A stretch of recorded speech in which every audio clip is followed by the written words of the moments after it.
Electron distribution is a way of distributing electrons in space or orbitals.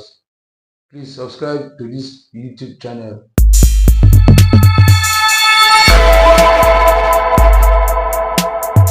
Alright, let's get into business. So, electron distribution is just a very simple way of distributing electrons outside the space of each orbital. Now, we have it to be this way.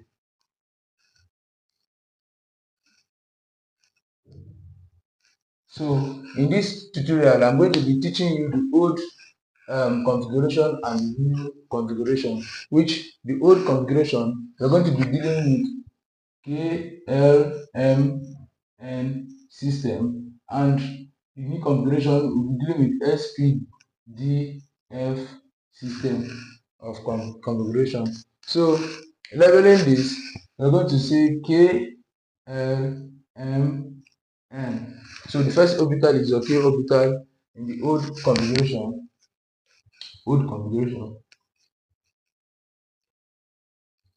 And the second orbital will be your what? Your L orbital. Your third will be what? Your M orbital. And the last one is what? Your N orbital. Right? So now we are working with the first 10th element, which is hydrogen, helium, lithium, beryllium, boron, carbon, nitrogen, oxygen, fluorine, and neon.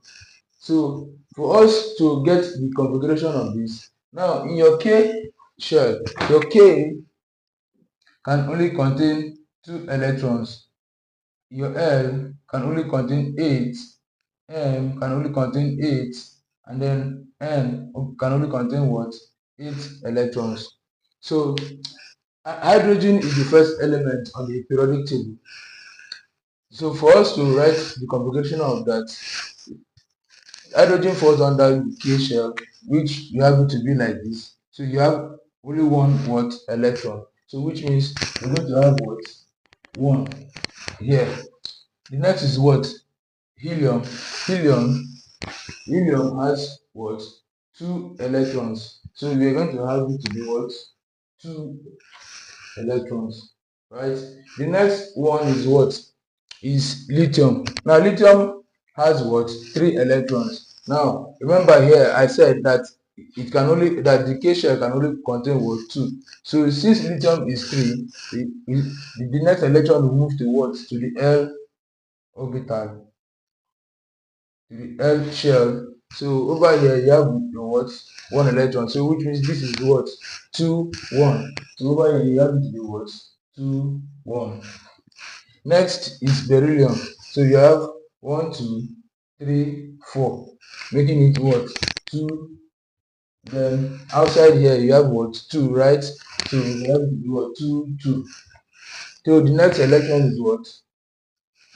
Is the next element is boron. So you have to be 1, 2 in the K shell. Then in your L shell you have how many? You have 3.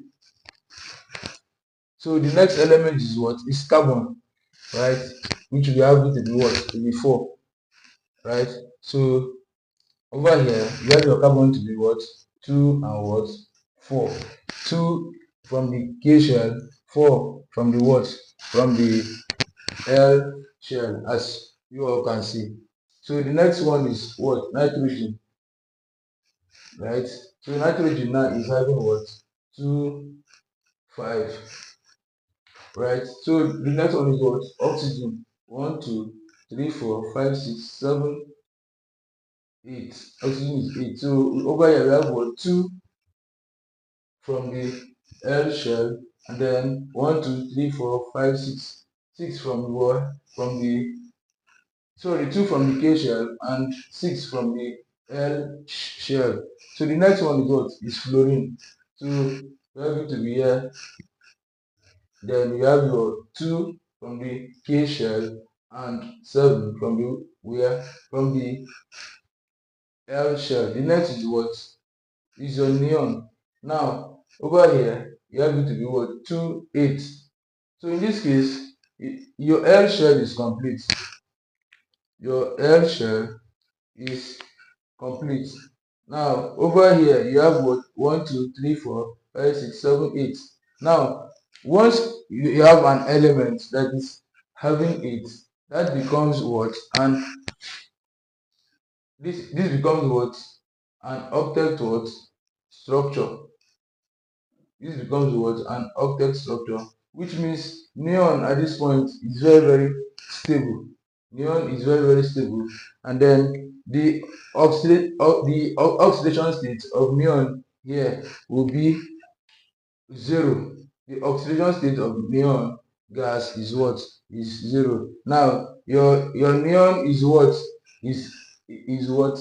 Is a very stable gas, and neon is also what we call a noble gas or rare gases. They are very stable. Why are they stable? Because they form an octet structure. So once an octet, once it gets to 8, it becomes what? An octet.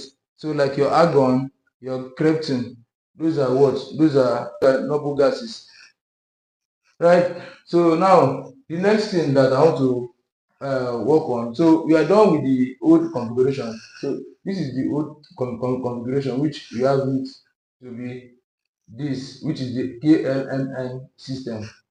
So guys, so now let's work on SPD and F. So the periodic table is divided into 4. We have what we call the S block, we have the P block, and we have the D block, and we have what? The F block. Remember, I'm not teaching you periodic table. I just made mention of it because of the electron distribution or the electronic configuration, which is what we are talking about, the electron configuration. So we have the S block, we have the P block, we have the what? The D block, and we have the what? The F block. Now, how are we using this? Now, I want to teach you a very easy step. There's what we call there are 3 principles which govern this. We have what we call the Hubble's principle. We